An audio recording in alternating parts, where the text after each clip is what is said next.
I have made it a rule never to smoke more than one cigar at a time.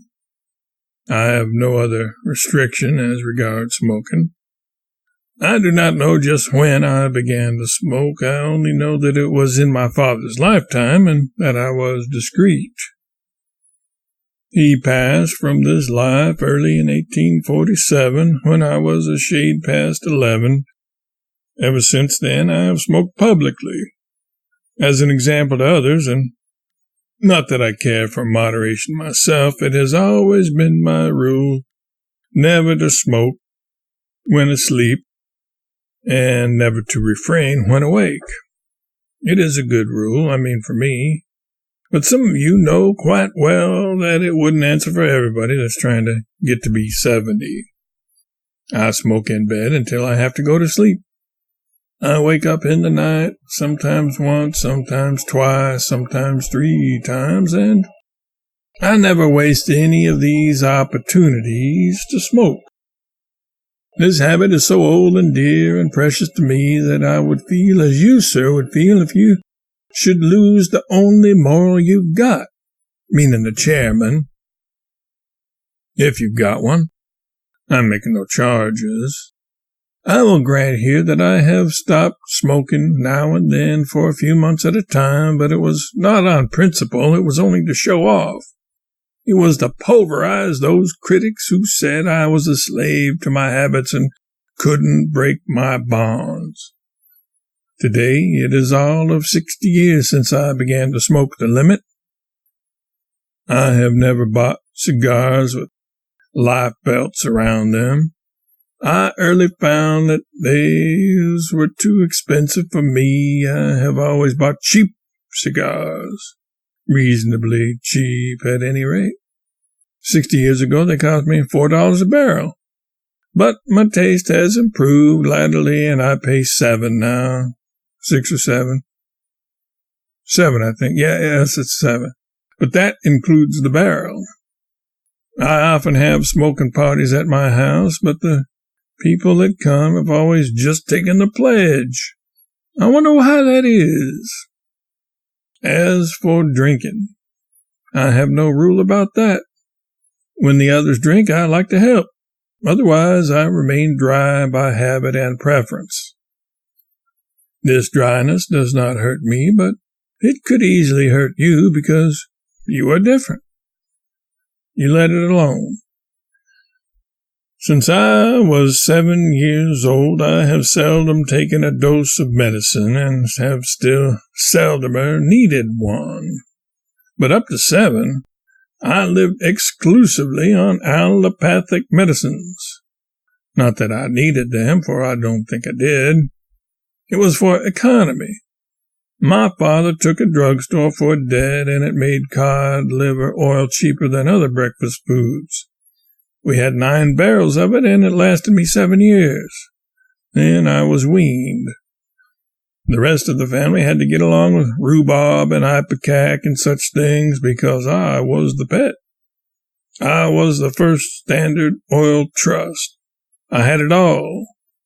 By the time the drugstore was exhausted, my health was established, and there has never been much the matter with me since. But you know very well it would be foolish for the average child to start for 70 on that basis. It happened to be just the thing for me, but that was merely an accident. It couldn't happen again in a century. I have never taken any exercise except sleeping and resting, and I never intend to take any. Exercise is loathsome, and it cannot be any benefit when you are tired. And I was always tired. But let another person try my way and see where he will come out. I desire now to repeat and emphasize that maxim. We can't reach old age by another man's road. My habits protect my life, but they would assassinate you. I have lived a severely moral life, but it would be a mistake for other people to try that, for me to recommend it. very few would succeed.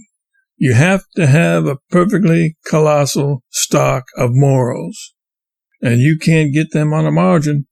You have to have the whole thing and put them in your box. Morals are an acquirement, like music, like a foreign language, like piety, poker, paralysis. No man is born with them. I wasn't myself. I started poor. I hadn't a single moral. There's hardly a man in this house that is poorer than I was then. Yes, I started like that. The world before me, not a moral in the slot, not even an insurance moral. I can remember the first one I ever got. I can remember the landscape, the weather, I can remember how everything looked. It was an old moral, an old second-hand moral, all out of repair and didn't fit anyway.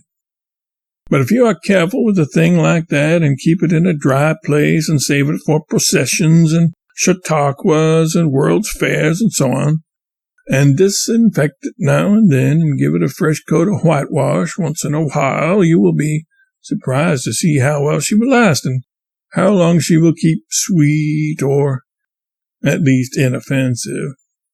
When I got that moldy old moral, she had stopped growing because she hadn't any exercise. But I worked her hard. I worked her Sundays and all.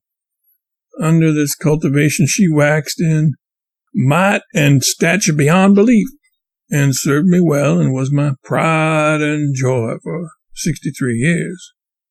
Then she got to associating with insurance presidents and lost flesh and character and was a sorrow to look at and no longer competent for business.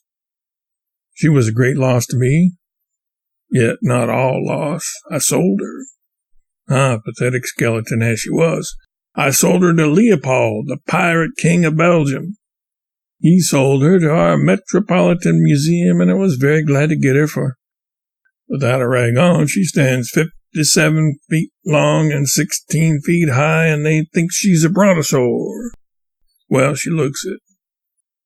They believe it will take 19 geological periods to breed her a match.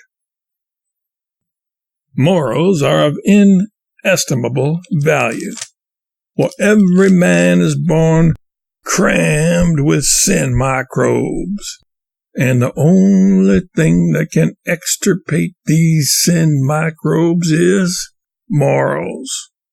Now, you take a sterilized Christian. You take the sterilized Christian, for there's only one. Dear sir, I wish you wouldn't look at me like that. 80 years and 10. It is the scriptural statute of limitations. After that, you owe no active duties. For you, the strenuous life is over. You are a time-expired man, to use Kipling's military phrase. You have served your term, well or less well, and you are mustered out. You are become an honorary member of the Republic. You are emancipated. Compulsions are not for you, nor any bugle call, but lights out. You pay the time-worn duty bills if you choose, or decline if you prefer, and without prejudice, for they are not legally collectible. The previous engagement plea, which in 40 years has cost you so many twinges, you can lay aside forever. On this side of the grave, you will never need it again. If you shrink at thought of night and winter and the late homecoming from the banquet and the lights and the laughter through the deserted streets, a desolation which would not remind you now, as for a generation it did, that your friends are sleeping, and you must creep in a tiptoe and not disturb them, but would only remind you that you need not tiptoe, you can never disturb them more. If you shrink at thought of these things, you need only reply,